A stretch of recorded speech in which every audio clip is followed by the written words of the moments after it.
പണ്ട് പിന്നെ പാച്ചി അമ്മയ്ക്ക് 5 മക്കളാണ്, 5-ാമൻ പഞ്ചാര കുഞ്ചുവാണ്, പഞ്ചാര വിറ്റു നടന്നു കുഞ്ചു. ഇതൊക്കെയാണ് പഠിപ്പിക്കുന്നത്. ഇത് IAS പരീക്ഷയ്ക്ക് യോജിക്കുന്ന കാര്യമല്ല. പക്ഷെ കുഞ്ഞിനെ സംബന്ധിച്ച് ഈ താളവും ഈ നാടൻ പാട്ടിന്റെ രീതിയിലുള്ള ശൈലിയിലുള്ള ഈ പാട്ട് ഒരു രസമാണ് കുഞ്ഞിന്. അങ്ങനെയാണ് വിദ്യാഭ്യാസത്തോട് അട്രാക്റ്റഡ് ആവുന്നത്. അല്ലാതെ അങ്ങോട്ട് ചെല്ലുമ്പോൾ തന്നെ കുമാരനാശാന്റെ കവിത, വള്ളത്തോളിന്റെയും വയലാറിന്റെയും ഒക്കെ കവിതകൾ എടുത്തു വെച്ച് വായിക്കാൻ പറയല്ല. ഈ പാച്ചി അമ്മയ്ക്ക് 5 മക്കളാണ്, 5-ാമൻ പഞ്ചാര കുഞ്ചുവാണ് എന്നുള്ള പാട്ടാണ് നമ്മൾക്ക്. റാഗി പറക്കുന്ന ചെമ്പരിന്തെ നീയുണ്ടോ മഹാമാങ്ക വേല കണ്ടു എന്നൊക്കെ പറഞ്ഞിട്ട് ഇങ്ങനെ എന്താണ് എന്ന് കുഞ്ഞിന് ചുമ്മാ രസത്തിന് പാടാൻ പറ്റുന്ന കാര്യങ്ങളാണ് അന്നൊക്കെ പഠിപ്പിച്ചിരുന്നത്. അതെല്ലാം മാറി ഇപ്പം ഇടയ്ക്ക് DPEP പഠിപ്പിച്ചു.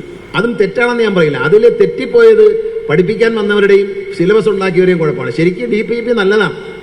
കാരണം എന്താണ് മാങ്ങ എന്ന്, ഇത് മാങ്ങയുടെ മരം അങ്ങനെ പറയുന്നവരുണ്ട്. മാങ്ങയുടെ മരം, ചക്കയുടെ മരം, തേങ്ങയുടെ മരം. ഇത് തെങ്ങാണെന്നറിയില്ല. ഇത് തെങ്ങാണ്, ഇതിൽ നിന്നാണ് തേങ്ങ വരുന്നത്, ഇത് വെച്ചാണ് ചമ്മന്തി അരിക്കുന്നതെന്ന് കുഞ്ഞിനെ പഠിപ്പിക്കേണ്ട തെറ്റൊന്നുമില്ല. ഇതെല്ലാം കാണിച്ചു കൊടുത്ത് പഠിപ്പിക്കാൻ തെറ്റല്ല. പക്ഷെ എടുത്ത കാര്യങ്ങൾ വേറെ ആയിപ്പോയി. സമരത്തിന് ആളുകൾ പോകുന്ന വണ്ടി ലോറി എന്ന് പഠിപ്പിച്ചാൽ മണ്ടത്തരമെന്നല്ലേ പറയാനൊക്കെ. സമരത്തിന് ആൾ പോകുന്ന വണ്ടിയാണോ ലോറി? അന്നത്തെ കാലത്ത് സമരത്തിന് ആൾ പോകുന്ന ലോറിയില്ല. അപ്പൊ അധ്യാപകർ പഠിക്കുന്നത് സമരത്തിന് ആൾ പോകുന്ന വണ്ടി ലോറി, അല്ലാതെ സാധനം കയറ്റിക്കൊണ്ടുവന്ന സാധനമല്ല ലോറി.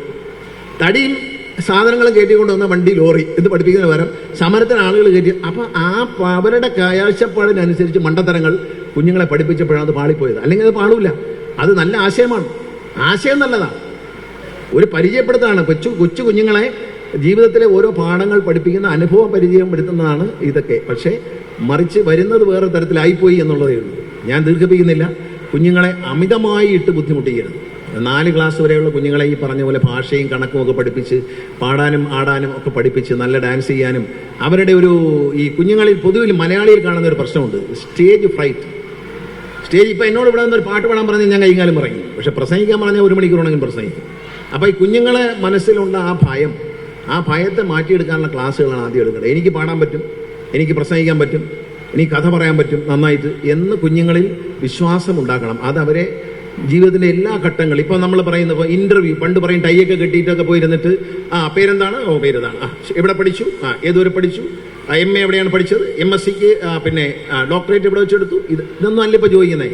ഇപ്പോൾ ഒരു സ്ഥലത്ത് ഇൻ്റർവ്യൂവിന് പോയി കഴിഞ്ഞാൽ അത് എയർലൈൻസിൽ ഇൻ്റർവ്യൂവിന് പോയാലും ശരി തന്നെ 4-5 കുട്ടികളെ ഒരുമിച്ചിരുത്തിയിട്ട് ഒരു സബ്ജക്റ്റ് അങ്ങ് കൊടുക്കുകയാണ്.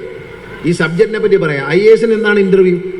IASന്റെ ഇൻ്റർവ്യൂവിന് പോയി ചോദിക്കുന്ന ഒരു ഇന്റർനാഷണൽ ലെവലിലുള്ള ഏതെങ്കിലും ഒരു കാര്യം, എന്താണ് കൊറിയൻ ഇഷ്യൂ എന്ന് ചോദിക്കുകയാണ്, അല്ലെങ്കിൽ ഇറാനിലെ ഇപ്പോഴത്തെ ഇഷ്യൂ എന്താണ് എന്ന്, പ്രസന്റ് കണ്ടീഷൻ ആൻഡ് ഇഷ്യൂ എന്താണ്, അതിൽ നിങ്ങളുടെ കാഴ്ചപ്പാട് എന്താണെന്നാണ് ചോദിക്കുന്നത്.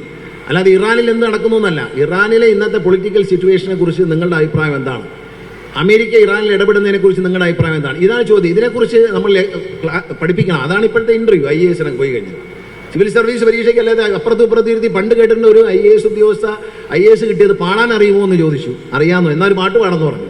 ഈ പാട്ട് പാടി കേട്ടപ്പോൾ അവർക്ക് IAS കൊടുത്തു എന്ന് കേട്ടിട്ടുണ്ട് പണ്ട്. ഇപ്പം അങ്ങനെയല്ല. ഇപ്പോൾ ഒരു സംവാദത്തിൽ പങ്കെടുക്കാൻ, ഒരു വിഷയത്തെക്കുറിച്ച് 2-3 പേരുമായി ചർച്ച ചെയ്യാൻ നമ്മുടെ കുഞ്ഞുങ്ങളെ പ്രാപ്തരാക്കുന്ന തരത്തിലാണ് വിദ്യാഭ്യാസം പോകേണ്ടത്. നമ്മുടെ കുഞ്ഞുങ്ങളുടെ കോൺഫിഡൻസ് ലെവൽ വർദ്ധിപ്പിക്കുക. അതിനാണ് ഞാൻ പറഞ്ഞത് നല്ല ഇംഗ്ലീഷ്. ഇവിടെ MA MSc ഒക്കെ പഠിച്ച ഒരു പാർലമെന്റിൽ പോയിട്ട് വളരെ കുഴയുന്നുണ്ട് ഇംഗ്ലീഷ് പറയാൻ വേണ്ടി. പക്ഷേ പല വടക്കേ ഇന്ത്യൻ സംസ്ഥാനത്ത് വരുന്നവർ പള്ളിക്കൂടത്തിലേ പോയിട്ടില്ലെങ്കിൽ ഇംഗ്ലീഷ് പറയും. ദുബായിലൊക്കെ പോകുന്ന ആൾക്കാരുണ്ട്, പള്ളിക്കൂടത്തിലേ പോയിട്ടില്ല, പക്ഷേ ഇംഗ്ലീഷേ പറയൂ. കാരണം അവരെ പരിചയമാണ്, അവർ ഉപയോഗിച്ച് പഠിച്ചിരിക്കുകയാണ്. വലിയ വിദ്യാഭ്യാസമില്ലാത്തവർ ഇംഗ്ലീഷ് പറയും, പക്ഷേ അത് അവർ ഉപയോഗിച്ചുള്ള പരിചയമാണ്. നമ്മൾ MSc കഴിഞ്ഞാലും എഞ്ചിനീയറിംഗ് കഴിഞ്ഞാലും ഇംഗ്ലീഷ് പറയാൻ നമ്മൾ ലജ്ജിക്കുകയാണ്. അറിഞ്ഞാത്തോണ്ടല്ല കേട്ടോ, അറിഞ്ഞാത്തോണ്ടല്ല, ഗ്രാമർ അറിഞ്ഞാത്തോണ്ടല്ല, എല്ലാം പഠിച്ചു എഴുതുമ്പോൾ എല്ലാം കറക്റ്റ് ആയിരിക്കും, പക്ഷെ പറയാൻ പറ്റുന്നില്ല എന്നുള്ളത് ഒരു സംഭവമുണ്ട്. അത് മാറ്റണം. അത് മാറ്റണമെങ്കിൽ നമ്മുടെ കോൺഫിഡൻസിൽ തെറ്റാണെങ്കിലും പറയുക എന്നുള്ളതായിരുന്നു.